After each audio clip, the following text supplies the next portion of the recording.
ایک تحریک چل رہی ہے اسرائیل اور امریکہ کی مصنوعات کا بائیکاٹ کرنے کا. یہ بھی کچھ غیرت مند مسلمان ایسی تحریک چلا رہے ہیں اور سنا ہے کہ اس کا کچھ اثر بھی ہو رہا ہے. اس میں ایک بات مجھ سے بار بار پوچھی جاتی ہے، وہ یہ ہے کہ یہاں پر جو فرنچائز ہیں جیسے میک ڈونلڈ ہے یا کے ایف سی ہے یا اس قسم کے جو کمپنیاں ہیں جن کی غذائیں وغیرہ بکتی ہیں، اس کے جو مالک ہیں وہ مسلمان ہیں، پاکستانی. البتہ چونکہ فرنچائز کا انہوں نے معاہدہ کر رکھا ہے، لہذا 5% یا 10% آمدنی کا حصہ وہ ان کمپنیوں کو جاتا ہے. تو اگر ان کا بائیکاٹ کیا جائے گا تو خود ان مسلمانوں کو نقصان پہنچے گا جو کہ فرنچائز لیے بیٹھے ہیں. تو میں اس کے جواب میں ایک بات عرض کرتا ہوں، وہ یہ کہ یہ مسئلہ فتوے کا نہیں ہے، یہ ایمانی غیرت کا مسئلہ ہے، غیرت ایمانی کا مسئلہ ہے.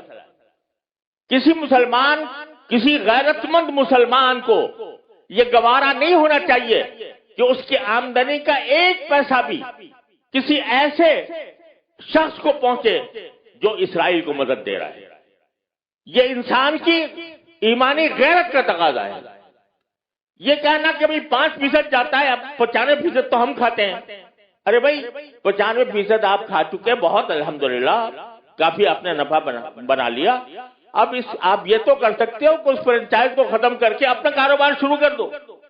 اگر اس کو ختم کر کے اپنا کاروبار شروع کرو گے تو ذرا تھوڑا سا پتہ تو چلے گا ان کو کہ یہ جو ہم دنیا بھر کے اندر ہم اپنی مصنوعات چلا رہے ہیں، دنیا بھر میں ہمارا سکہ چل رہا ہے، اس کا کچھ اثر تو ہوگا.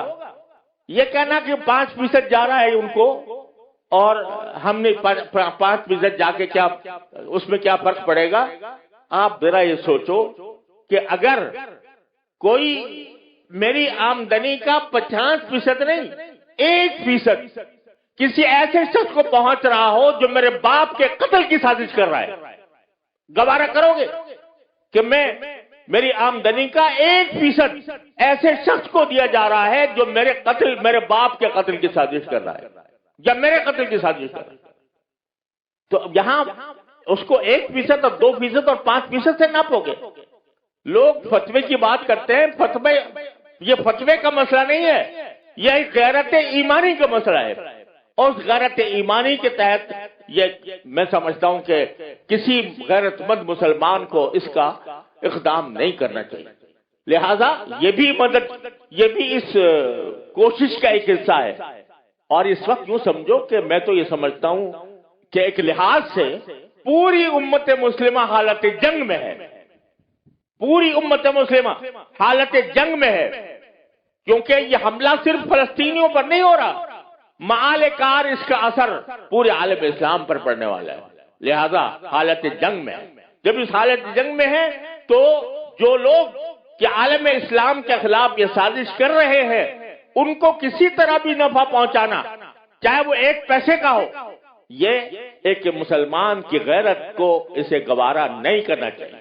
لہذا میں اس بات کی حمایت کرتا ہوں کہ ایسی چیزوں کا بائیکاٹ کیا جائے جس کا فائدہ ان طاقتوں کو پہنچ رہا ہے. تو اپنی سی کوشش کرو، اللہ تعالیٰ سے دعا جاری رکھو، کوئی وقت خالی نہ جائے جس میں اللہ تعالیٰ سے نہ مانگا جا رہا ہو، اور پھر اللہ کے فیصلے پر راضی رہو. پھر جو اللہ کا فیصلہ ہے وہی برحق ہے، وہ ہماری خواہش کے مطابق ہو تو برحق ہے، ہماری خواہش کے خلاف ہو تو برحق ہے. تو بس یہ ہے پریشانی کا علاج. اللہ تبارک و تعالیٰ اپنے فضل و کرم سے ہم سب کو اس پر عمل کی توفیق عطا فرمائے.